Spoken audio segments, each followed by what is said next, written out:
Bom, pessoal, boa tarde. Depois de um certo tempo eu vou começar a gravar as aulas novamente, né? Então aqui a gente está com a aula 5, falando sobre o pêndulo. Complementamos ainda essa primeira parte da mecânica clássica newtoniana, né? Com sistemas com forças centrais, mas vamos falar ainda sobre sistemas oscilatórios agora, né? Então, nessa nossa aula, nesse nosso encontro de hoje, vamos pegar, por exemplo, o pêndulo matemático, que basicamente é uma massa suspensa, né, por uma corda, tá? Onde que a massa da corda é desprezível, né? Essa corda tem comprimento L, e a gente então pode calcular, conforme tinha lá na física 2, o período de vibração do pêndulo. Tá? Então vamos pensar primeiro, a situação matemática está aqui, um pequeno deslocamento angular ali da posição de repouso normal, né? E vamos pensar primeiro no pêndulo sem amortecimento. Então a gente vai ter uma força restitutiva que puxa o corpo, puxa essa massa em direção do ponto de equilíbrio do centro, né? E essa força vai ter uma componente, né, na direção do movimento, que ela é dada por seria uma componente do peso na direção do movimento do pêndulo, que vai ter do movimento movimento oscilatório desse pêndulo, que é dada ali pela força peso, pela componente do seno, né, componente tangente do peso. Então a gente pode colocar como uma força, né, usamos a equação do movimento, a segunda lei de Newton, o segundo axioma, né, que diz que a força ela vai ser o produto de massa vezes a aceleração na direção do movimento, e aceleração na direção do movimento, nesse caso, a gente vai considerar como S2 pontos, lembrando que o ponto é uma derivada temporal, então a gente tem a segunda temporada do deslocamento S. Então, ali, como a massa não é nula, então a gente pode anular, pode diminuir, vai ter uma equação diferencial daquele tipo ali, né? S2 pontos mais G seno θ igual a zero, aonde que, basicamente, a gente vai ter situações aí onde que S vai estar relacionado com L vezes φ, pela nossa definição ali de arco sobre do conceito de arco, tá? Onde que L é o raio desse nosso círculo, né? desse nosso arco, e φ o ângulo subentendido.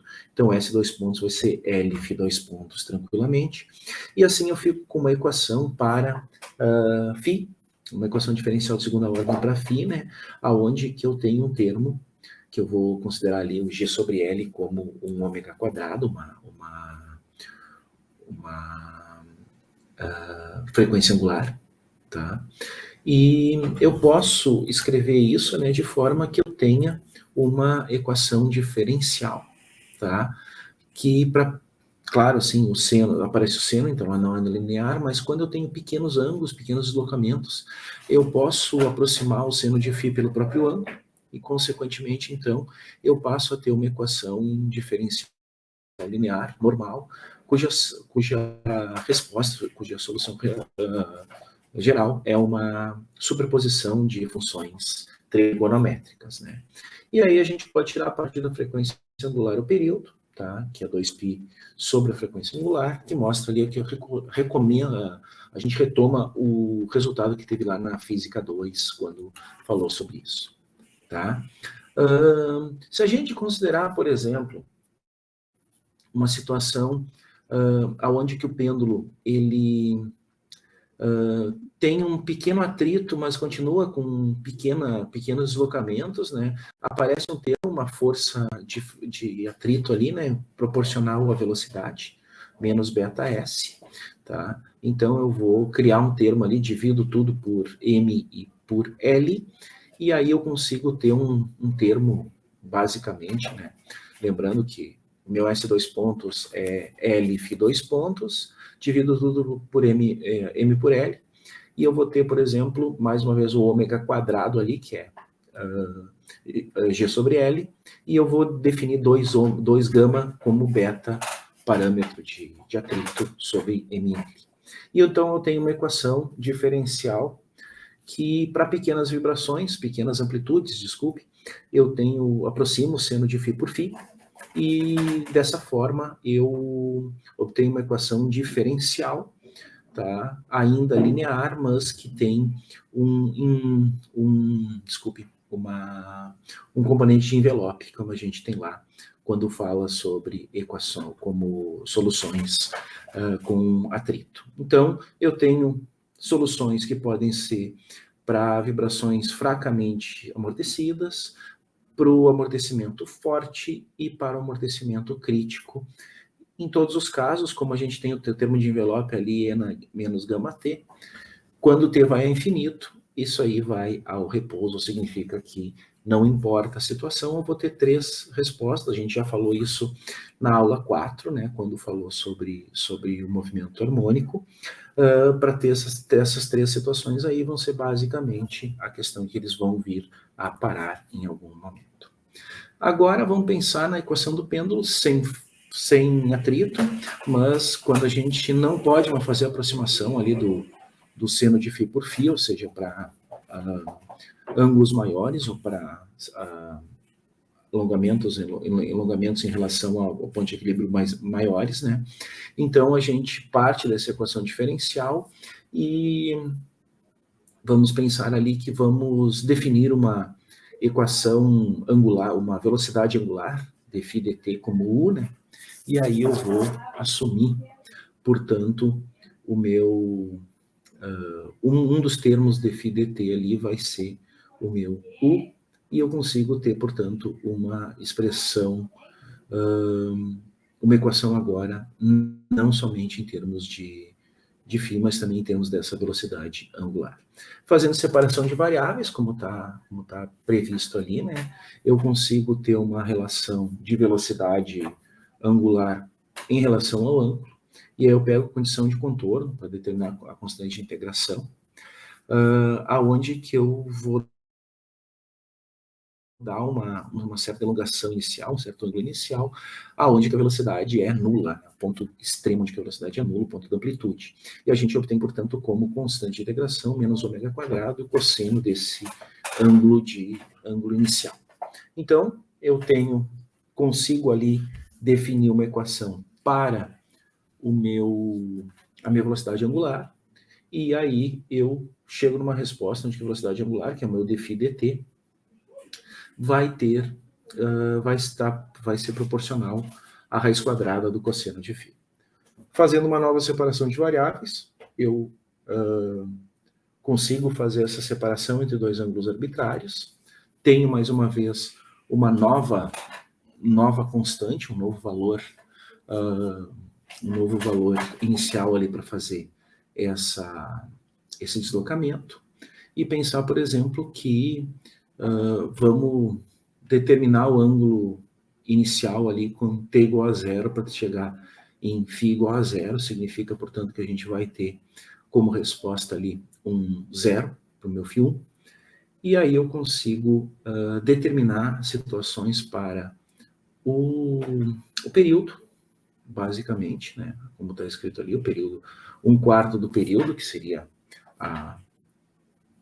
o tempo que demora para chegar até a posição de equilíbrio, que eu consigo ali até o φ0, e consigo integrar, portanto, essas 2 situações. Aí tem 2 equações, uma para o tempo e outra que define o período em termos do φ0.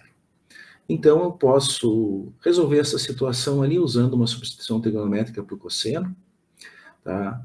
Para o cosseno de φ. Usando essa substituição trigonométrica para o seno ao quadrado, eu insiro uma situação onde que esse meu ângulo φ, ele está relacionado com o φ0, o ângulo inicial ali de deslocamento, e um ângulo de fase, tá? Relação que eu estou definindo, basicamente, que significa, nesse caso aí, que a variável vai variar, o φ, desculpa, ele não vai de 0 a π-meios, né? Ele vai só até o φ0, enquanto que esse meu ângulo de fase pode variar qualquer coisa. Sim, posso trabalhar o valor de forma a ter essa relação, e usando, portanto, as relações trigonométricas que a gente conhece lá, consegue ter uma expressão para φ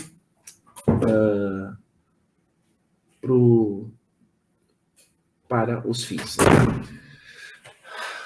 Aqui ficou estranho porque é um φ caligráfico e um φ normal, né? Mas é o φ caligráfico e o φ normal são os dois ângulos que eu tenho ali. Eu vou colocar a relação com o meu ângulo de fase ali, o seno quadrado de φ0 sobre 2, eu vou simplesmente fazer uma substituição trigonométrica para ter o k ao quadrado, nada assim mais é do que eu definir que isso é uma situação para simplificação, né, somente, e ao fazer chego na minha integral ali pro tempo, né, defino isso de forma a ter o período definido. Então, comparando as duas equações, eu consigo reproduzir, voltar a ter o resultado para quando o ângulo for muito menor que o primeiro, ou seja, quando o ângulo inicial for muito pequeno, tá? Muito próximo do ponto de equilíbrio, eu recupero o período normal que eu tinha lá, enquanto que eu tenho aqui na situação que o meu período ele vai depender dos ângulos iniciais e do ângulo de separação. Aqui mostra que para maiores valores, né, esse período de vibração ele vai ser uma função desta variável, do φ aqui, dado com aquele meu φ caligráfico zero inicial, que é a minha fase inicial colocada. Então, a gente tem uma mudança no período devido quando a gente está trabalhando com maiores deslocamentos da posição de equilíbrio, que a gente chega a comentar isso na Física 2, né, mas nunca é mostrado dessa forma aqui. Agora a gente entende por que não é mostrado dessa forma, estou retomando lá, né, que basicamente a gente tem que levar em consideração que eu não posso mais fazer a aproximação do seno de φ por φ, e consequentemente a minha equação é uma equação diferencial não linear, e aí eu preciso fazer essas manipulações aqui para determinar o período de oscilação. Ok, pessoal? Então, pensando, né, eu chego nessa equação para o período aqui, e essa equação não é uma equação fácil de resolver, ela é chamada de equação elíptica, e aí eu vou precisar fazer uma expansão, né, tanto usando o teorema de binomial para fazer a expansão ali, e quando eu pego basicamente num valor muito, muito próximo do equilíbrio, eu posso fazer essa expansão como uma expansão de Taylor, tá? Aqui embaixo, ó, 1 menos k quadrado seno quadrado de φ, dá menos 1 meio, faço uma expansão de Taylor, substituo essa expansão de Taylor em torno do ponto de equilíbrio, né, na integração, e aí eu fico com algumas integrais a serem resolvidas, né. Para resolver isso, eu posso usar uma forma de recursão, tá? Aquelas formas de recursão que a gente vai aprendendo lá, que vai fazendo com que potências de funções periódicas elas possam ser reduzidas, e aí está a expressão que eu tenho, né? Como é que eu chego a uma resposta para potências maiores que zero, ou seja, potências positivas do seno, como eu tenho aqui, 2, 4, 6, 8, né? E eu consigo chegar a uma resposta que me diz que quando esse ângulo ele for par, quando esse m for par, e eu integro sobre todo um quadrante, eu vou ter ali uso o teorema binomial para chegar àquela resposta, e ao usar aquela resposta eu consigo o período de vibração aqui. Tá? Simplificando tudo bonitinho, eu tenho o meu termo inicial ali, 2π vezes raiz quadrada de L sobre G. Lembrem que isso é o meu período normal, com pequenos deslocamentos, e depois correções de segunda e quarta ordem nesse K, aonde que o K está relacionado com o ângulo inicial de defasagem, ali, o ângulo inicial de separação, de elongação. Perfeito, né, gente? Então, a gente tem uma situação. Quando esse ângulo for muito pequeno, mais uma vez, esse termo desaparece, tá? Quando ele se torna muito grande, a tendência é que o período de vibração, ele vai aumentando a partir desse meu valor inicial, tá? Então, a gente pode pensar que o período, nesses casos, vai ser maior do que o T0, até porque quando a gente tem valores muito grandes de deslocamento inicial, as forças que trazem ele para o meio, elas estão se tornando muito menores do que quando elas são proporcionais ao φ, né, quando tem deslocamentos muito pequenos. Até porque o seno, ele passa a ter valores superiores ao do ângulo quando a gente chega nesse ponto aí. Aproveitando alguns problemas, né, vamos apresentar a ideia do cicloide. O cicloide é uma ideia de pêndulo, né, que basicamente é um círculo que tem um ponto marcado na borda desse círculo, e esse círculo ele vai descrevendo uma linha reta. Esse ponto, porém, ele descreve uma curva chamada de cicloide. Tá? Então, os parâmetros que representam o cicloide, tá ali, ó, por exemplo, a gente tem o raio desse círculo, né, que é o m vezes a, e eu consigo determinar que a distância OA aqui, ela é dada pelo raio A do círculo, vezes o tempo, uma vez que ele demora para chegar nesse determinado ponto aí. Eu, portanto, consigo perceber que conforme vai se deslocando, esse arco ele vai aumentando em relação ao ponto inicial, proporcional ao seno de t, e eu consigo, portanto, escrever, tá, de forma que eu tenha essas duas situações, tanto para y quanto para x. Coordenadas iniciais ali que eu vou ter definidas, né? O y começa como A e depois ele vai tendo a projeção em cima disso. Então, eu consigo ter para x algo que é uma função, at menos a seno de t, e para y, uma função que é a menos a cosseno de t, tranquilamente, sem problemas, ao longo do tempo. Então, eu tenho dois parâmetros, eu tenho um parâmetro de tempo aqui para x e para y, e eu posso eliminar t para ter a trajetória a trajetória da cicloide, né, fazendo com que x em função de y, equação de trajetória, vai ter essa expressão aqui em termos do raio e do valor de y da cicloide. Por que a gente está fazendo isso? Porque o cicloide pode ser base de um pêndulo, tá? Então, a gente vai pensar que a gente tem um pêndulo e a corda ela pode ficar oscilando, né, para frente e para trás entre dois pontos, OA e OC ali, de uma cicloide. Tá? E o comprimento da corda, então, tem que ser basicamente metade do comprimento do arco da cicloide. Então, a gente precisa mostrar que a curva, portanto, ABC, que aparece ali marcada, também é uma cicloide novamente.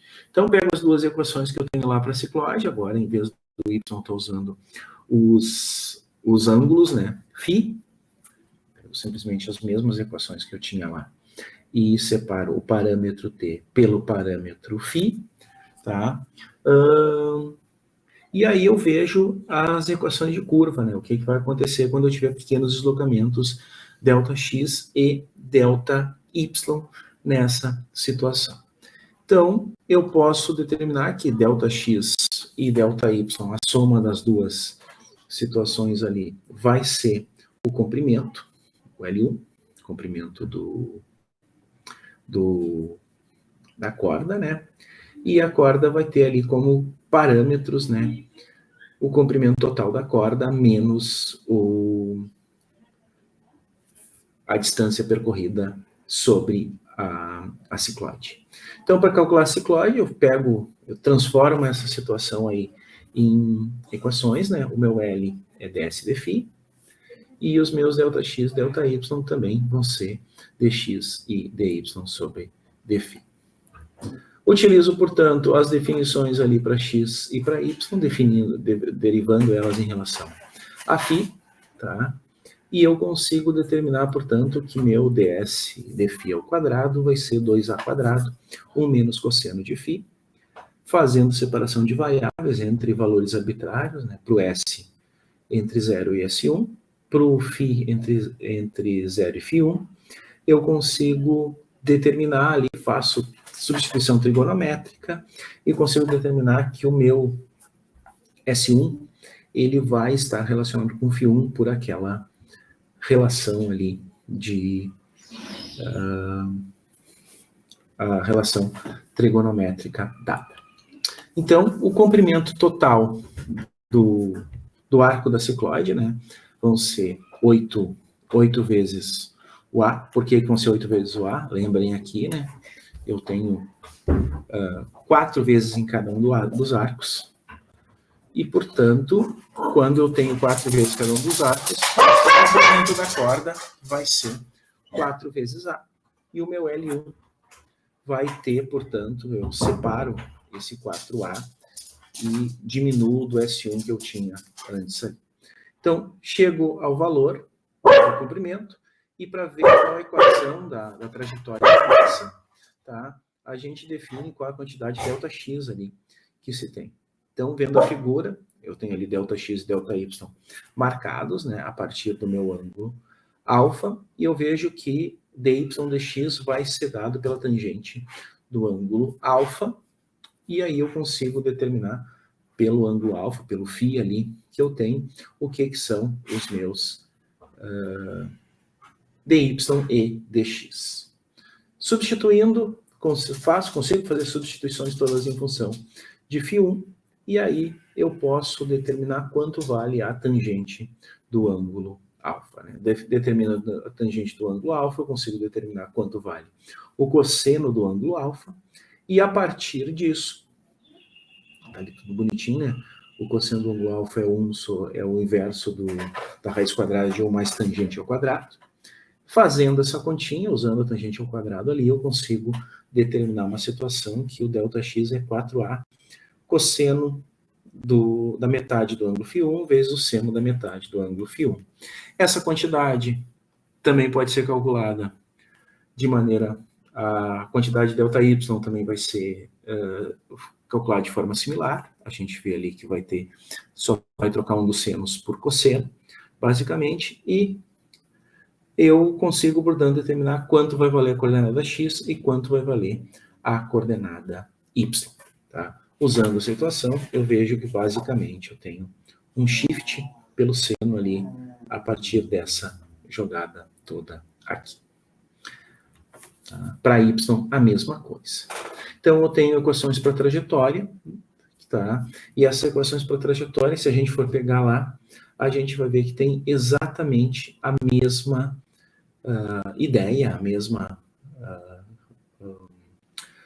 o mesmo formato da equação do cicloide, né? Tanto para x quanto para y. Né? Então, essas formas têm a mesma situação. O pêndulo, ele é levemente mudado nas suas trajetórias por conta dos ramos da cicloide, né? Mas ele tem uma modificação, ele vai se deslocando, né?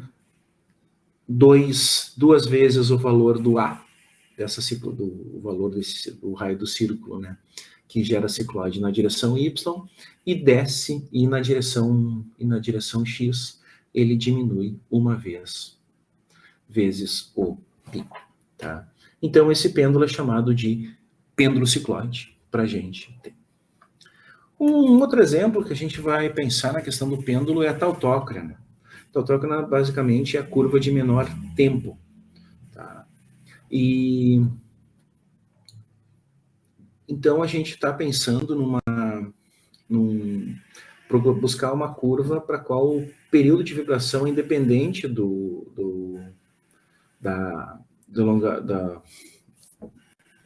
da distância, né, da tua amplitude inicial. Então, a pergunta que se tem é qual a trajetória deve ser usada, né, por uma partícula de massa m, para garantir que o período de vibração num sistema vibracional sem atrito se torna independente do valor da elongação inicial h.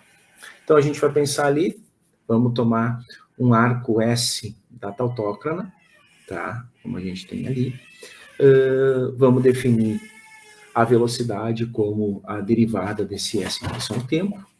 E aí eu posso discutir para qualquer ponto arbitrário que eu coloque a massa S aqui, eu vou usar a equação da energia para verificar o que vai acontecer para qualquer valor de y e para qualquer valor de velocidade, vai estar relacionado com a elongação inicial h, conforme está aqui.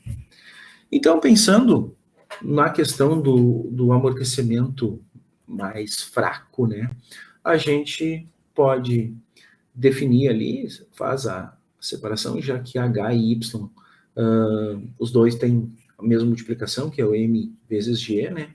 Eu posso fazer uma separação de variáveis, e eu também vou assumir que o meu S é dependente de y, tá? Então, vou escrever ds como a derivada de S em relação a y com a diferencial de y, um S', e eu posso escrever, portanto, o tempo, aí eu fazendo as minhas contas lá, separar tempo e y nessa situação aí, bonitinha, como está sendo colocado nesta situação aqui.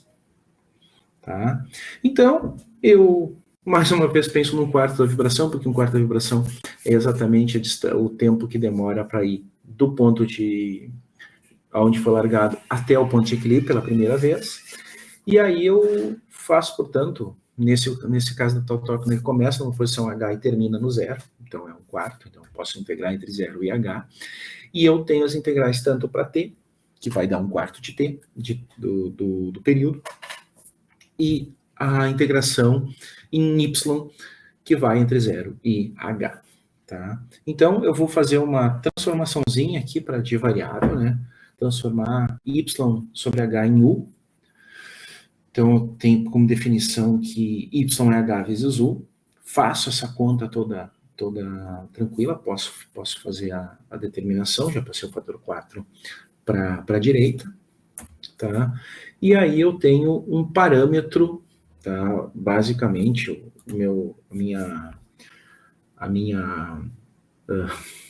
o meu período continua sendo o fator, antes ele dependia de y, né? Agora ele está dependendo de h, que eu só fiz a troca, tá?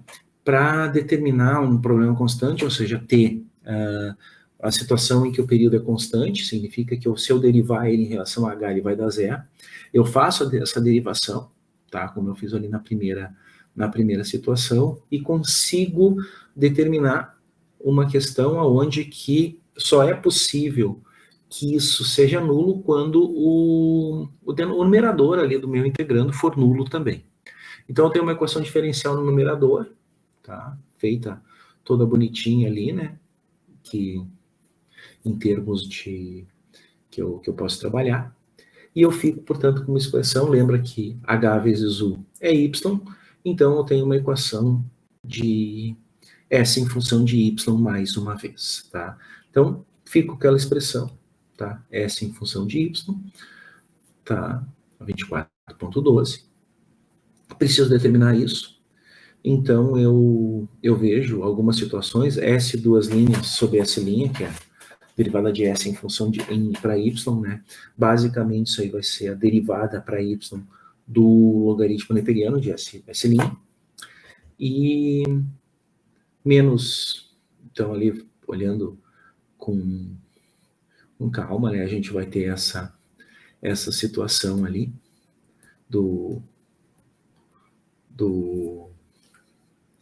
da derivada do S. Então, eu tenho como resposta, portanto, para o menos 1 sobre 2y, uma situação ali de derivação também, né? E aí eu consigo determinar, reescrever em termos de derivada, menos 1 sobre 2y, e aí eu consigo determinar que eu tenho uma derivada em relação a y de uma quantidade, que permite que eu faça uma integração, tá? E tenha agora o logaritmo de S', S em função de y, né? Da derivada de S em relação a y, que vai dar um logaritmo de uma função C1 sobre y. Os logaritmos, portanto, eu posso fazer eu tenho como garantia que o logaritmo não pode ser nulo, portanto, o logaritmo de nenhuma das funções pode ser nula, então eu posso fazer a exponencial das duas situações, consigo chegar a uma igualdade, e aí eu posso fazer uma nova separação de variáveis, né, para dx, dy, né? E aí eu consigo ter, a partir dessa situação ali, o que vem a ser tanto o lado esquerdo quanto o lado direito. O lado esquerdo me diz que meu ds ali é S'y dy, né? E o C1 ali, y por conta disso, vai ser a relação da raiz quadrada de 1 mais a derivada de x em relação a y ao quadrado. Fazendo separação de variáveis, eu consigo integrar x e y separadamente, tá? Aparece, eu tenho uma constante de integração C1, aparece agora uma constante de integração C2 nessa situação, e aí eu consigo determinar algumas questões, né? A minha resposta está ali para a minha tautócrona, tem constantes de integração que vão aparecer tanto dentro do arco quanto dentro da... Mas são funções, são constantes, portanto, e a função de x, x em função de y. Faço as duas checagens ali para ver quais são as situações para o f e para o f', tranquilamente, o que vai ser cada uma delas. E eu consigo, portanto, determinar que as duas diferenciais ali conseguem corresponder a uma curva, né, dando a resposta para as duas situações, né. Eu tenho que esta expressão aqui, x em função de y, é um cicloide. Sendo um cicloide, faço a comparação com as condições de contorno, tá? Que y e x simultaneamente vão ser zero. Quando x for π vezes a, x é 2a, então eu consigo chegar com C1 igual a 2a, C2 igual a π, e aí eu consigo reescrever a minha equação para tautócrona por essa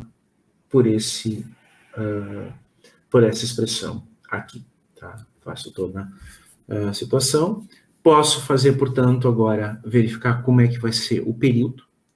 Tá? Então, eu verifico lá que o meu S' é raiz quadrada de C1 sobre Y, e C1 é 2A, então eu tenho raiz quadrada de 2A sobre Y.